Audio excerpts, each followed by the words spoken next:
పెద్దవాళ్ళు అవ్వడానికి అనేక తరం పెద్దవాళ్ళ యొక్క చదువు నేర్పాలి మన బిడ్డలకు అనేటువంటి నందలపూర్ అంటేనే చదువు.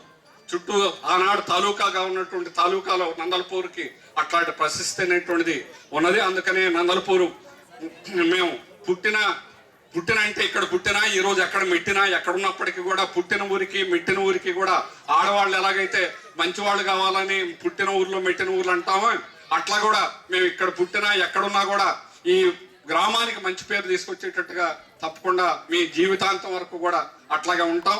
ఇక్కడ కూర్చున్న వాళ్ళు చాలా పెద్దవాళ్ళు ఉన్నారు, అందుకని వాళ్ళ ముందు నాకు మాట్లాడడం మామూలుగా బెరుకుండదు. కానీ ఇక్కడ ముందు కూర్చున్నటువంటి పెద్దవాళ్ళని చూస్తే నాకు ఈరోజు బెరుగ్గా కూడా ఉన్నది. అయినప్పటికీ కూడా ఈ గ్రామాన్ని గురించి మళ్ళా మనం ఎంతమందిని కలిపినటువంటి వాళ్ళు వెనకుండి, ముఖ్యంగా మాల్కొండయ్య గారు, నేను ఎప్పుడన్నా రమేష్ ఫోన్ చేసి వరి పలానా చేస్తే బాగుంటుందంటే అది ఆల్రెడీ చేసామని అనేవాడు. అలాగే హనుమంతు మధ్యలో ఫోన్లు చేసేవాళ్ళు. ఇంతమందిని కలపడం అనేటువంటిది మన కుటుంబాలు. నేను ప్రతి సంక్రాంతికి వస్తాను.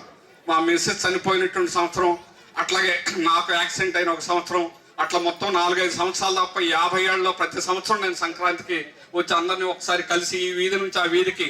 కానీ మా స్కూల్ ఆ రోజు మేము చదువుకున్న ఇట్లాంటి భవనాలు లేవు. అప్పుడు భవనం లేదు. అయిన తర్వాత వెళ్ళేటప్పుడు వచ్చింది ఈ భవనం.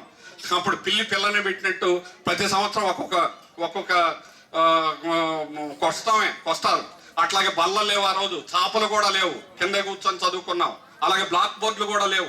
అట్లాంటి పరిస్థితుల్లో చదువుకున్నా కూడా చదువు అనేటువంటిది ఎలాగన్నా చదవాలనేటువంటి పట్టుదలతోటి ఆ తరం వాళ్ళందరూ కూడా ఎవరు వ్యవసాయంలో ఉన్నా ఇంకొక తరంలో ఉన్నా అట్లాంటి చేసినటువంటిది. ముఖ్యంగా మాస్టర్ గారు ఒక ఇద్దరిని అంటే మిగిలిన వాళ్ళు నేను తక్కువగానే కాదు, సాంబయ్య గారు చనిపోయినప్పటికీ కూడా ఆయన ఇన్స్పిరేషన్.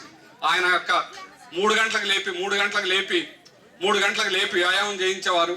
అట్లాగే అప్పుడు ఏకోదాలను చదివించేవారు. అలాగే డ్రిల్ టీచర్ సుబ్బారావు గారు, ఇప్పుడున్న ఇద్దరు కృష్ణమూర్తి గారు, సుబ్బారావు గారు ఒక ఇన్స్పిరేషన్. ఆయన అప్పుడు పరిగెత్తేటప్పుడు అన్నటువంటి మాట ఇప్పటికే మర్చిపోలేం. ఆయన సెట్ మార్చ్ అనేవాడు. ఇంకక్కడ నేను ఆలకించలేదు. అలాగా సెట్ మార్చ్ అనేది లాస్ట్ లో పరిగెత్తాలంటే అట్లా ఆయన ఇన్స్పిరేషన్, డిసిప్లిన్ అనేటువంటిది. అట్లా తల్లిదండ్రులు కూడా ఆనాటి తరం వాళ్ళు. మా అమ్మ 3 గంటలకు లేచి జొన్నలు దంచి 4 గంటలకు లేచి పాలు జిలికి 2 గంటలకి అట్లా ఆ తరం వాళ్ళందరూ కూడా చేసినటువంటి త్యాగం అనేటువంటిది మరువలేనటువంటి త్యాగం. అట్లా ఆ తరం కానీ తర్వాత తరం మా స్కూల్లో చదవకపోయిన రామయ్య గారు లాంటి వాళ్ళు చదువుకున్నారు కాబట్టి ఈరోజు పెద్దవాళ్ళు అనేటువంటి వాళ్ళ ఇన్స్పిరేషన్ ఉండేది. తర్వాత మా తరం, మా వెనక తరం వాళ్ళు ఈరోజు సర్వీసుల్లో ఉన్నటువంటి వాళ్ళు, 4 తరాల వాళ్ళని ఇక్కడ కలిపినటువంటి వాళ్ళందరికీ చేతులు ఎత్తి నమస్కారం చేస్తున్నాం. అలాగే మాకు విద్యా బోధనలు చెప్పినటువంటి పెద్దలకి, గురువులందరికీ కూడా హృదయపూర్వక అయ్యవార్లు అంటాం. ఈ రోజు కూడా గురువులు అనేటువంటి దానికంటే మన ఊర్లో అయ్యవార్లే.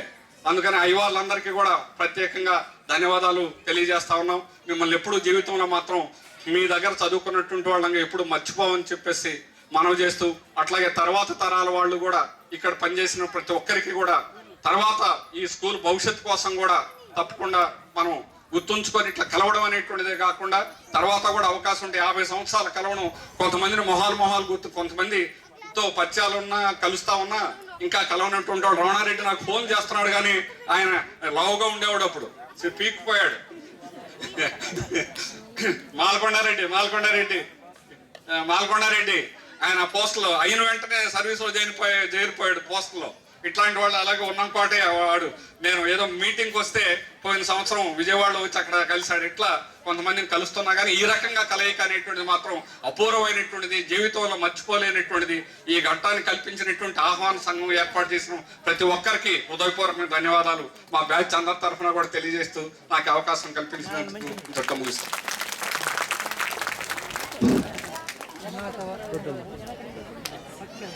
నా పేరు కుందూరు మాల్కొండారెడ్డి, అది మాచవరం గ్రామం. నేను 1962 నుంచి 68 వరకు ఇక్కడ హై స్కూల్లో చదివాను. ఇందాక మిత్రుడు మన నరసింహరావు గారు చెప్పిన విధంగా